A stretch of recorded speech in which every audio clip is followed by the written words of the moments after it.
Well, hello there, Space Monkeys. Welcome to Political Fight Club. I'm Robert Durden, and today I have a lot of episodes for you, actually. Sorry I missed you guys yesterday. Missed you. But I wrote 7 episodes yesterday in my time off, so we're going to be doing at least 2 or 3 of those today. If I get more time, maybe more than that. Let's first start off with talking about Kamala Harris's epically awesome numbers in favorability. That made my day. So I don't know if you guys saw, Kamala Harris is the least popular VP in the last 50 years and may inevitably end up one of the most unpopular VPs in the history of the United States. And I know that shocks a lot of you out there who listen to my show. I mean, really, the woman who got 0 delegates when she was running, she's unpopular? Really? I mean, the woman that had she had 20-something% at some point when they first started her off. She was a media darling. They all pumped her up like crazy on mainstream media. And then the second debate came around and Tulsi Gabbard poleaxed her on all of her record in terms of being super racist and the DA of California.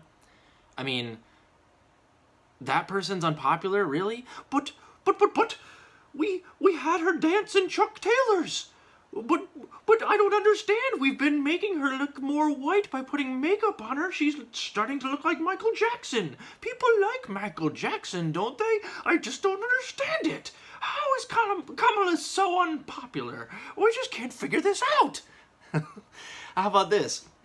How about she kept a guy on death row who could have been exonerated by new DNA technology that came out to test the evidence that was in his case to get him released if he was in fact not a criminal. She refused to allow that. She laughed about legalizing marijuana when she was on the Breakfast Club. How about the fact that she's against cash bail? How about the fact that when I think she was asked about getting rid of, or maybe she wasn't asked about it, but in a discussion when they were talking about getting rid of California's enormous prison population or reducing it, she said, no, we're not going to do that because we have so many prison work programs that it would hurt our prison work industry / system that we have in place here. So she wants indentured servitude. She wants slaves. She's a black woman that wants slaves. Can't see any problem there. So I'm going to talk to you guys about what this means. It's actually very, very good news, in case you can't tell about my huge smile on my face and all the laughing I'm doing. Because I knew something like this would probably happen when they picked Kamala Harris. If Biden turned out to be too senile to keep going, or he just had a really, really bad presidency, or he died, the heir apparent is always the VP. So I knew that she was uniquely weak, and I was kind of happy that he picked her, but I knew he would because he had to pick a black woman to help himself in the numbers, and all the strategists around him are like, yeah, you can't pick a white guy, and it would be ideal if you don't pick a white woman like that Klobuchar dude you're always talking to on the debate stage, but if you could pick somebody kind of colored and a woman, that would be ideal. So I was like, yeah, it's going to be Kamala Harris or Stacey Abrams. More likely Harris because she's got a bigger profile than Abrams does, and also, obviously, she's a little more white than Abrams is. But beyond that, guys, she is the heir apparent, and the Democrats have painted themselves into a corner here because she's so unpopular she could not possibly win.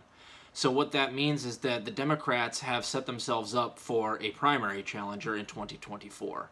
Now, I don't think it likely that a primary challenger would take down somebody like Harris because she has a big national profile, and what they'll do is they'll Trump fearmonger again, and if there is still some, Trump fear out there, which I imagine there's plenty, there'll be a lot of, well, vote us in so Trump doesn't win again votes that go for Kamala Harris.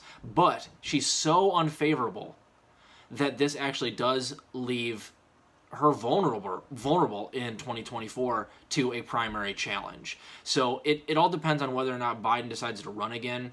I have been operating under the idea that he just mentally won't be able to do it. But the thing is, he wasn't mentally able to do it this last time, and they ran him anyways. And now that the strategists are seeing Kamala Harris's bad numbers, they might run Biden again, and he'll be nothing more than, like, literally, like a ventriloquist dummy with a whole bunch of corporations hand up his ass, just going like this and stuttering like crazy. He doesn't stutter that much.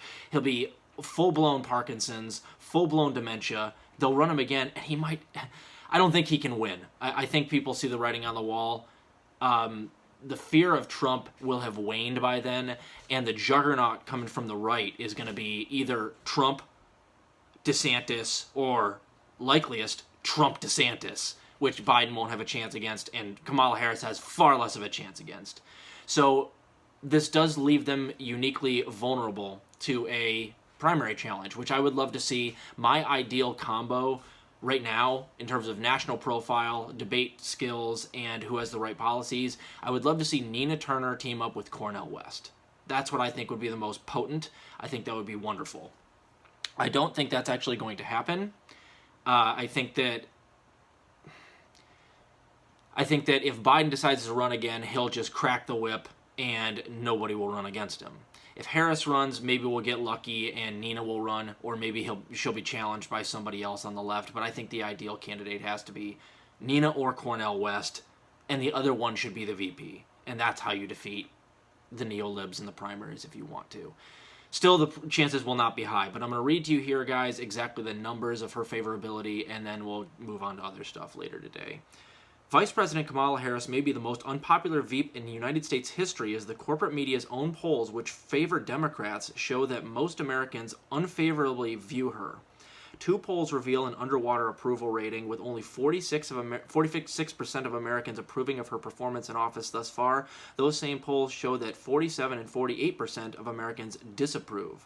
Harris performs worse among 18 to 29-year-olds, where she has 36% favorability and 41% unfavorability.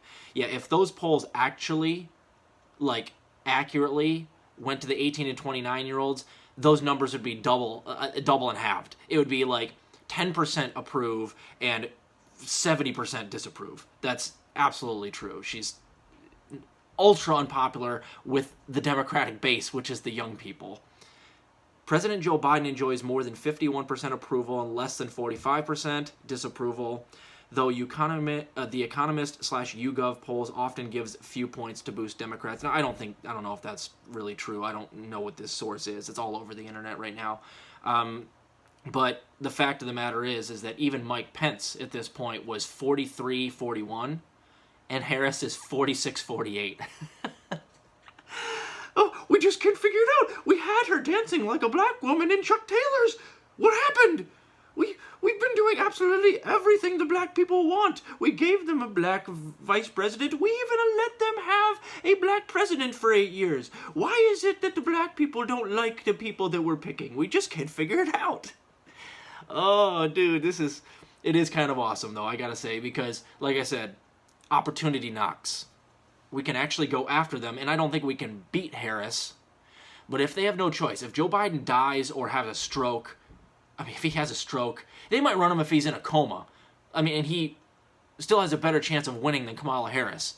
But if Joe Biden dies, and she's the heir apparent and she runs again, the Democrats are very vulnerable to a primary challenge in 2024. And that's what I want you guys to take away from this. And the more that they have Kamala go out and do stuff, she's like Hillary Clinton in a way, where the more she opens her mouth, she's so fucking fake that people see right through her and they start to hate her more. Her laugh, if she laughs in front of a camera, her favorability drops 5 points. You can tell it's the fakest fucking laugh ever. She's like an MIB alien. Like, you just think that if you touch this part of her ear, that, like, her skull's gonna open up, and then this, like, really tiny little white Martian's gonna walk down out of a, spiral staircase down to her feet. That's how fake Kamala Harris is, and people see right through it. It's like Hillary Clinton. She doesn't even really act human. She really seems like an MIB alien that's pretending to be a black woman and is not very good at it. That's what Kamala Harris is, and people see through it. So keep fighting the good fight out there, guys. Over the next 2 or 3 days, I'm going to be talking to you about Pedro Castillo. He's the socialist president of Peru. He's actually been sworn in. We're going to talk about the Katzenbergs pushing for Jeffrey Katzenberg is the guy who gave TYT those tens of millions of dollars for their show. He's a Clinton donor. They're now pushing to criminalize homelessness in LA and have now made it illegal to sleep outside at night in LA. We're going to talk about that.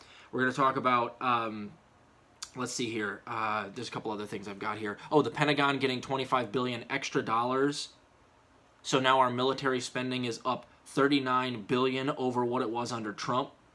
And the Senate voted almost unanimously to give that money to the Pentagon for military spending.